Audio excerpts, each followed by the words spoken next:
साठी सर्वाधिक विद्यार्थी पाठवणारा महाराष्ट्राचा महाब्रँड।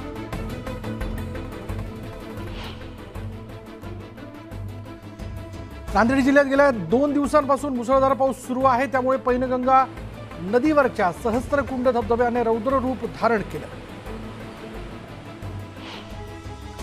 गोंदिया जिल्ह्यात बैलपोळ्यापासून जिल्ह्यात पावसाचा जोर वाढलाय, मात्र अपेक्षित सरासरी गाठण्यासाठी 1220 मिलीमीटर पावसाची गरज आहे। मुरबाडच्या ठाकूरवाडीत रस्ते नसल्यानं आदिवासी बांधवांना पाण्यातून प्रवास करावा लागतोय, त्यामुळे संतप्त महिला आणि विद्यार्थ्यांनी नाल्याच्या पाण्यात उभं राहून प्रशासनाचा निषेध केला। हिंगणघाट इथल्या जळीत कांड प्रकरणी पीडितेच्या कुटुंबाला 5 लाखांचा धनादेश देण्यात आलाय। उपमुख्यमंत्री देवेंद्र फडणवीस, चित्रा वाघ आणि वीर कोणावार यांच्या उपस्थितीत ही मदत देण्यात आली। लातूरमध्ये सोयाबीन संशोधन केंद्रासाठी आमरण उपोषण सुरू आहे। उपोषणकर्त्याची प्रकृती ढासळली असून व्यापाऱ्यांनी मार्केट यार्डातील सौदे बंद पाडत उपोषणाला पाठिंबा दर्शवलाय। भंडाऱ्यात लाडक्या गणरायाला निरोप देण्यासाठी गणेश भक्तांसह पालिका प्रशासन ही सज्ज झालंय। विसर्जन स्थळी 50 कर्मचाऱ्यांना तैनात करण्यात आलं असून 12 कृत्रिम कुंडांची निर्मिती करण्यात आली। बुलढाण्याच्या चिखली इथल्या मुलींच्या वसतिगृहातील विषबाधा प्रकरणी कारवाई करण्यात आली आहे। वॉर्डन स्मिता जोशी विरोधात अॅट्रॉसिटी कायद्यान्वये गुन्हा दाखल करण्यात आला। वाशिमच्या भोकरखेड देगाव रस्ता फाटा रस्त्याची खड्ड्यांमुळे मोठी दुरावस्था। खड्ड्यात पावसाचं पाणी साचल्यानं रस्त्याला तळ्याचं स्वरूप आलंय, त्यामुळे ग्रामस्थांचे हाल होत आहेत। यंदा अनंत चतुर्दशी आणि ईद एकाच दिवशी आली आहे, त्यामुळे अनंत चतुर्दशीच्या 2 दिवसांनंतर ईदची मिरवणूक काढण्याचा निर्णय मुस्लिम बांधवांनी घेतला। शिवसेना नेते रामदास कदम यांच्या हस्ते खेडच्या महाराजाची आरती करण्यात आली। यावेळी आमदार योगेश कदमांसह कार्यकर्ते मोठ्या संख्येनं उपस्थित होते। नंदुरबारच्या पूर्व पट्ट्यात समाधानकारक पाऊस न झाल्यानं पाणी आणि जनावरांच्या चाऱ्याचा प्रश्न निर्माण झाला आहे, तर जनावरांसाठी टँकरने पाणी पुरवठा करण्याची वेळ आली। काँग्रेस प्रदेशाध्यक्ष नाना पटोले आज भंडारा जिल्ह्याच्या दौऱ्यावरती आहेत। या दौऱ्यादरम्यान ते पुरामुळे झालेल्या नुकसानीची पाहणी करणार आहेत। अमरावतीच्या राजापेठ इथल्या गणेश मंडळाला आमदार रवी राणा यांनी भेट देत बाप्पाची पूजा केली, तर गणपतीसमोर उज्जैन इथल्या महाकाल मंदिराचा देखावा साकारण्यात आला। मालेगावच्या संगमेश्वर भागात नदीच्या वाळूपासून बाप्पाची आकर्षक मूर्ती साकारण्यात आली आहे। या बाप्पाचं दर्शन घेण्यासाठी भाविक गर्दी करतात।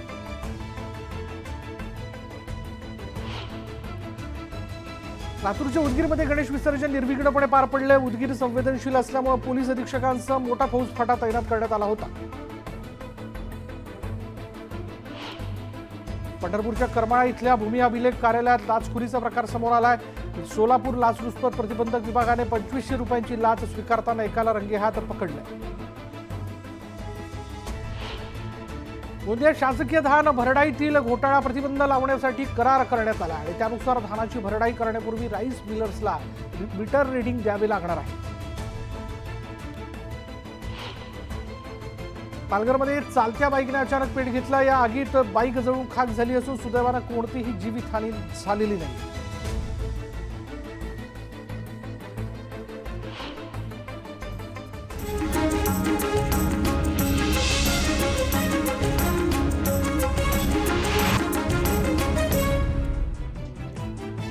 नमस्कार, मी विशाल परदेशी। महाराष्ट्र अनलिमिटेड या बुलेटिनमध्ये आपलं सगळ्यांचं स्वागत। जाणून घेऊयात राज्यातल्या महत्त्वाच्या घडामोडी, पण त्यापूर्वी एक नजर हेडलाईन्सवर। हेडलाइंस प्रायोजक राजयोग पेंट्स, खुशियां आपकी, रंग हमारे। मराठा आरक्षणासाठी तज्ज्ञांच्या समितीची स्थापना। सर्जेराव निमसेंसह 20 तज्ज्ञ सदस्यांची समिती। सेवानिवृत्त सनदी अधिकाऱ्यांचाही समावेश।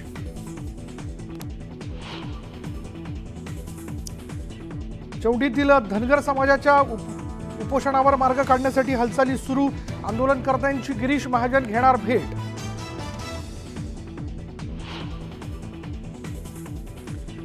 उपमुख्यमंत्री अजित पवारांकडून राष्ट्रवादीच्या नेत्यांसाठी स्नेहभोजनाचं आयोजन। राष्ट्रवादीच्या आमदारांशी साधणार संवाद।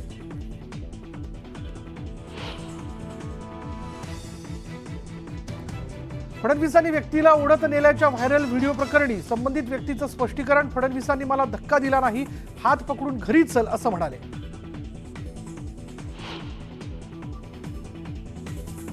पक्ष संघटना मजबूत करण्यासाठी मनसे नेते अमित ठाकरे नाशिक दौऱ्यावर. नाशिकमधील विविध गणेश मंडळांना देणार भेट, तर कार्यकर्त्यांच्या घरी जाऊन घेणार भेटीगाठी.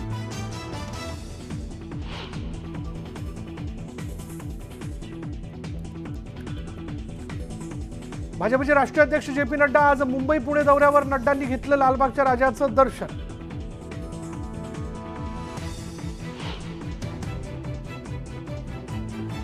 दोन महिन्यात दुकानांवर मराठी पाट्या लावा, सर्वोच्च न्यायालयाचे मुंबईसह राज्यातील व्यापाऱ्यांना आदेश.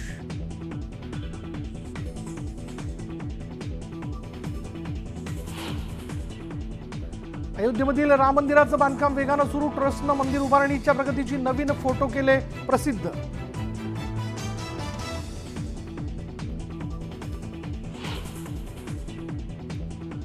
एका महत्त्वाच्या ब्रेकिंग न्यूजला सुरुवात करूया. बातमी अशी आहे की मध्य रेल्वे विस्कळीत झालेली आहे. मुंबईकडे जाणारी वाहतूक विस्कळीत झाल्याचं कळतंय. खर्डी आणि उंबरमाळी स्थानकादरम्यान मालगाडीचं इंजिन फेल झालं आणि अर्धा तासापासून ही वाहतूक विस्कळीत झाली आहे.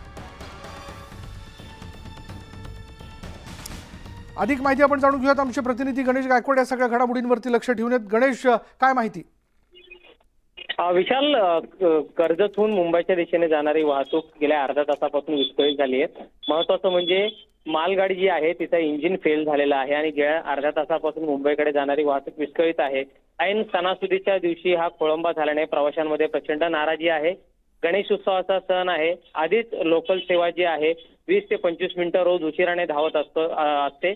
तो मनस्ताप चाकरमान्यांना वेगळा असतो आणि आता इंजिन फेल झाल्यामुळे गेल्या अर्ध्या तासापासून मुंबईकडे एकही गाडी जात नाही आणि त्याच्यामुळे प्रत्येक स्थानकावर जी आहे, उंबरमाळी असेल, खर्डी असेल, शहाड असेल, आंबिवली असेल, या स्थानकामध्ये प्रवाशांची मोठी गर्दी आहे.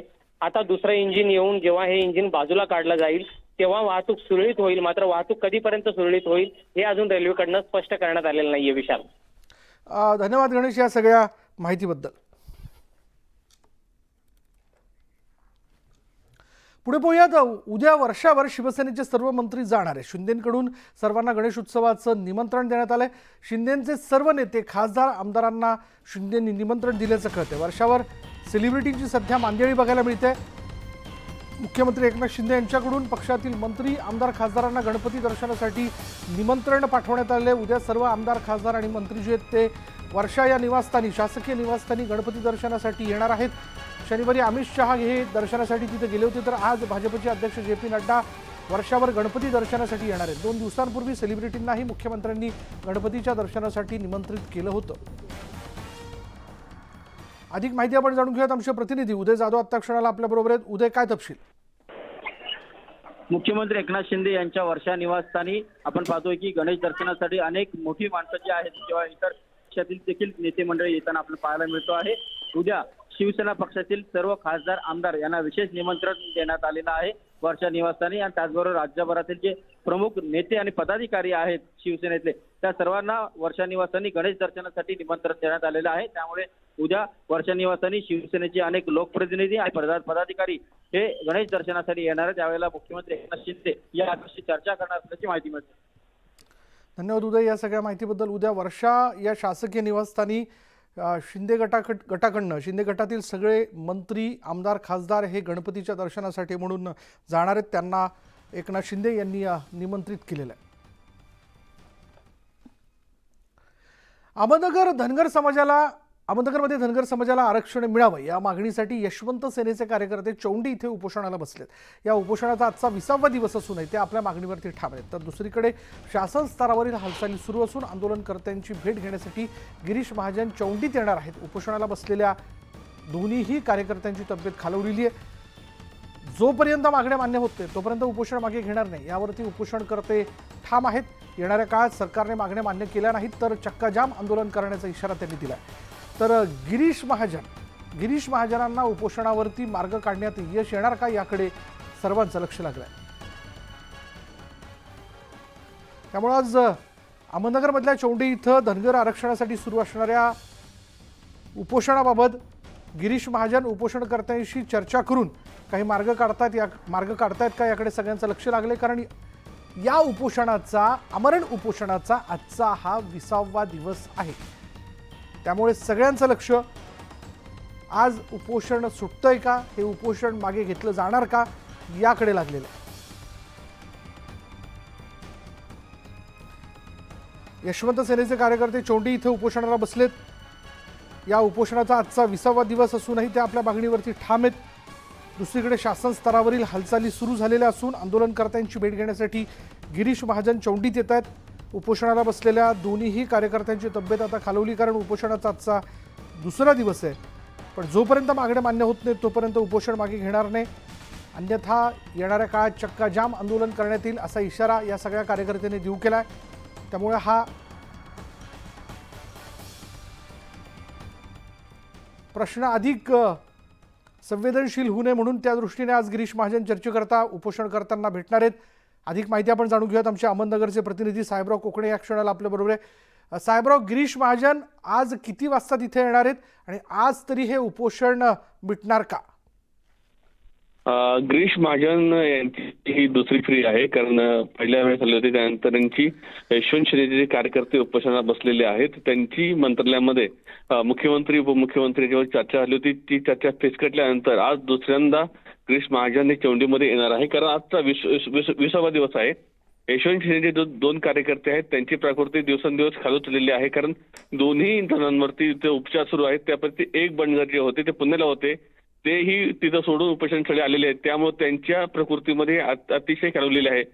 आरोग्यमंत्री यांनी 2 अँब्युलन्स ते दिले आहेत, ते त्यावर उपचार सुरू आहेत. परंतु आज गिरीश महाजन जे येणार आहेत त्यांचं म्हणणं असं आहे की जोपर्यंत ठोस आश्वासन काही मिळत नाही तोपर्यंत आपण लेखी देणार नाही, लेखी मिळत नाही तोपर्यंत आपण उपोषण सोडणार नाही.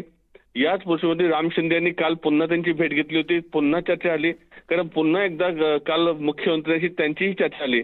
त्या मुख्यमंत्र्यांचा निरोप घेऊन आज गिरीश महाजन येणार आहे आणि त्यांची एकच मागणी आहे की जे वटहुकूम तुम्ही केंद्रामध्ये काढणार आहात तर वटहुकूम काढावा, तसं लेखी पत्र महाराष्ट्र शासनाने द्यावे की आम्ही तुमची शिफारस करतोय, असं लेखी पत्र भेटल्यावरती ते सोडणार आहेत. त्यामुळे आता नेमकी गिरीश महाजन आणि उपोषण करते यांच्यात काय चर्चा होती, त्यातून काय तोडगा निघतो हे पाहावं लागेल. विशाल, धन्यवाद साहेबराव या सगळ्या माहितीबद्दल. त्यामुळे गिरीश महाजन आज दुसऱ्यांदा उपोषणकर्त्यांशी चर्चा करण्यासाठी म्हणून अहमदनगरमधल्या चौंडी इथे येतात. आज तरी हे उपोषण मिटणार का, ते मागे घेतलं जाणार का, हे आपल्याला कळू शकेल.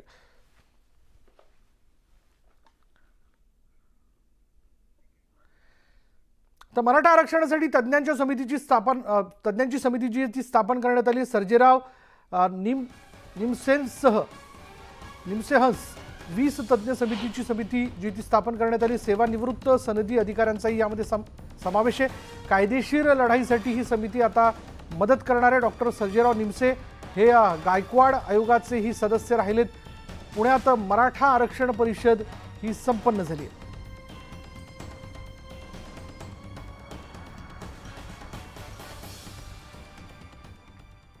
आगामी निवडणुकांच्या पार्श्वभूमीवर भाजपने ॲक्शन प्लॅन तयार केला आहे. लोकसभा निवडणुकीच्या पार्श्वभूमीवर भाजपने 3 ऑक्टोबरला महत्त्वाची बैठक बोलावली आहे. या बैठकीत मिशन 45+ दृष्टीने चर्चा होणार आहे. उपमुख्यमंत्री देवेंद्र फडणवीस, प्रदेशाध्यक्ष चंद्रशेखर बावनकुळे, आशिष शेलार ही बैठक घेणार आहेत. तर या बैठकीत सर्व आमदारांशी फडणवीस चर्चा करतील.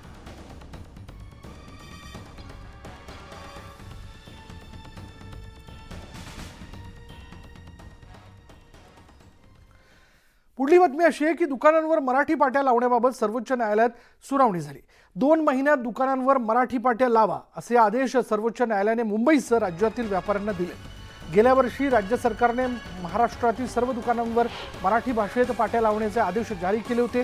त्याला federation of retail traders welfare असोसिएशनने न्यायालयात आव्हान दिलं होतं. मुंबई उच्च न्यायालयाने राज्य शासनाचा आदेश उचित ठरवताना व्यापारी संघटनेने केलेली याचिका 25,000 रुपये दंड ठोठावून फेटाळली होती आणि या निकालाविरुद्ध व्यापारी संघटनेने सर्वोच्च न्यायालयात धाव घेतली. मात्र आता 2 महिन्यात दुकानांवर मराठी पाट्या लावाव्यात असे आदेश सर्वोच्च न्यायालयाने दिले.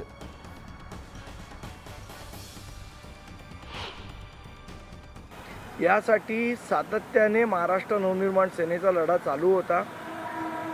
अनेक आंदोलनं महाराष्ट्र नवनिर्माण सेनेने केली. अनेक महाराष्ट्र सैनिकांनी जेलवारी केल्या या सगळ्या आंदोलनामुळे आणि त्याला कुठेतरी यश आलं.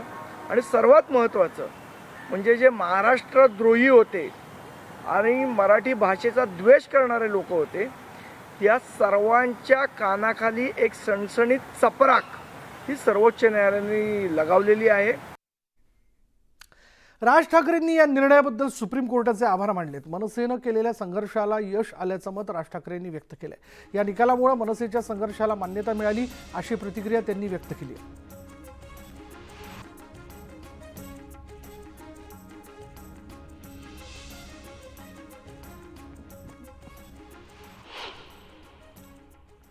उपमुख्यमंत्री अजित पवार यांनी आज मुंबईत कांदा प्रश्नावर बैठक बोलावली. आमदार, बाजार समिती संचालक, व्यापारी आणि शेतकरी संघटनेचे पदाधिकारी या बैठकीला उपस्थित राहणार आहेत. गेल्या 6 दिवसांपासून जिल्ह्यात कांद्याचे लिलाव बंद आहेत आणि पणन मंत्री अब्दुल सत्तार यांनी देखील बैठक आयोजित केली आहे. मुंबईत होणाऱ्या या दोन्ही बैठकीत तोडगा निघणार का याकडे लक्ष लागलं आहे.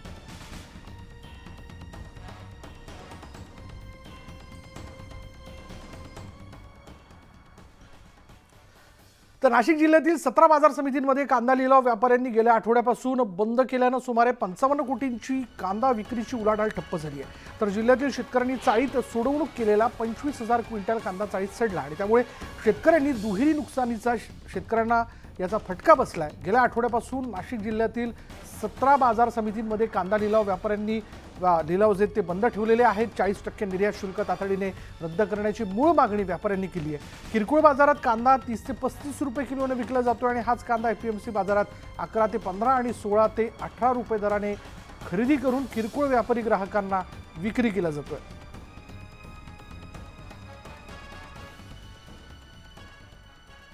तर नांदेड जिल्ह्यात गेल्या 2 दिवसांपासून मुसळधार पाऊस सुरू असल्यानं पैनगंगा नदी दुथडी भरून वाहते. त्यामुळे पैनगंगा नदीवरचा सहस्त्रकुंड धबधबा प्रवाहित झाला असून या धबधब्याने आता रौद्र रूप धारण केलंय.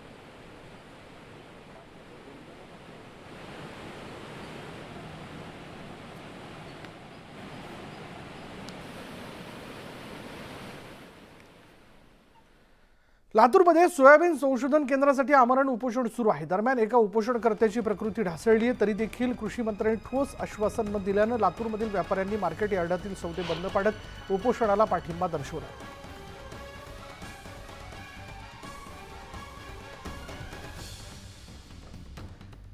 आणि यानंतर इथे वेळ झाली की ब्रेक घेऊयात. पहा फक्त न्यूज 18 लोकमत.